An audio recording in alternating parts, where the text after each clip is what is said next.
പുതിയ സാമ്പത്തിക വർഷം ആരംഭിച്ച സാഹചര്യത്തിൽ സംസ്ഥാനത്ത് സാമൂഹ്യ സുരക്ഷാ പെൻഷനുകൾ, ക്ഷേമനിധി പെൻഷനുകൾ, ബോർഡ് പെൻഷനുകൾ, വിവിധ മേഖലകളിലേക്കുള്ള ആനുകൂല്യ വിതരണം എന്നിവ വിവിധ ഘട്ടങ്ങളിലായി ആരംഭിക്കുന്ന സാഹചര്യത്തിൽ സംസ്ഥാന സർക്കാരിന്റെ സാമൂഹ്യ സുരക്ഷാ പെൻഷനുകളിലെ 55 ലക്ഷത്തോളം വരുന്ന സംസ്ഥാന വിഹിതം മാത്രം ചേർത്ത് പെൻഷൻ തുക സ്വീകരിക്കുന്ന ഗുണഭോക്താക്കൾക്ക് രണ്ടാം ഘട്ട വിതരണം ആരംഭിക്കുന്നു.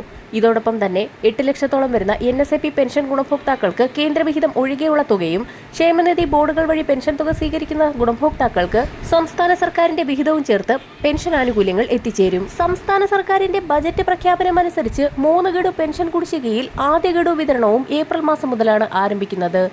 കേന്ദ്രത്തിന്റെ ഭാഗത്തു നിന്നും 12,000 കോടി രൂപയുടെ വായ്പാനുമതിക്ക് പിന്നാലെ 6,000 കോടി രൂപയുടെ വായ്പാനുമതി കൂടി ലഭ്യമായ സാഹചര്യത്തിലാണ് സംസ്ഥാനത്ത് വിവിധ മേഖലകളിലേക്കുള്ള ആനുകൂല്യ വിതരണങ്ങൾക്ക് അനുകൂല സാഹചര്യം ഒരുങ്ങിയിരിക്കുന്നത്. വിഷു, ഈസ്റ്റർ പ്രമാണിച്ച് ഗുണഭോക്താക്കൾക്ക് ഏപ്രിൽ മാസം 14-ന് മുന്നോടിയായി പെൻഷൻ കുടിശ്ശികയിൽ 1 ഗഡുവും ഏപ്രിൽ മാസം അവസാനത്തോടുകൂടി ഏപ്രിൽ മാസത്തിലെ തനത് പെൻഷൻ തുകയും വിതരണം ചെയ്യും. വിഷു, ഈസ്റ്റർ പ്രമാണിച്ച് ഗുണഭോക്താക്കൾക്ക് 3,200 രൂപ വീതമാണ് ബാങ്ക് അക്കൗണ്ടുകളിലേക്കും കൈകളിലേക്കും എത്തിച്ചേരുക.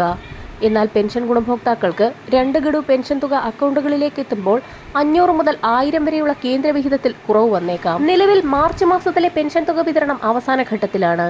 പെൻഷൻ തുക ഇതുവരെയും എത്തിച്ചേർന്നിട്ടില്ലാത്ത ഗുണഭോക്താക്കൾക്ക് സഹകരണ സംഘം ഉദ്യോഗസ്ഥർ വഴി ഇന്നു മുതൽ തുക കൈകളിലേക്ക് എത്തിച്ചേരും. ഇതോടൊപ്പം തന്നെ നിർമ്മാണ തൊഴിലാളി പെൻഷനുകൾ സ്വീകരിക്കുന്ന ഗുണഭോക്താക്കൾക്ക് 1 ഗഡു പെൻഷൻ തുക സംസ്ഥാന സർക്കാരിന്റെ ഭാഗത്തു നിന്നും വിതരണം ആരംഭിക്കും. മറ്റൊരു പ്രധാന അറിയിപ്പ്, തൊഴിലുറപ്പ് തൊഴിലാളികളുടെ ദിവസവേതനം കേന്ദ്ര സർക്കാർ പുതുക്കിയ നിരക്ക് പ്രകാരം 369 രൂപ വീതം ഇനി മുതൽ ലഭിക്കും. തൊഴിലാളികളുടെ ദിവസക്കൂലിയാണിത്.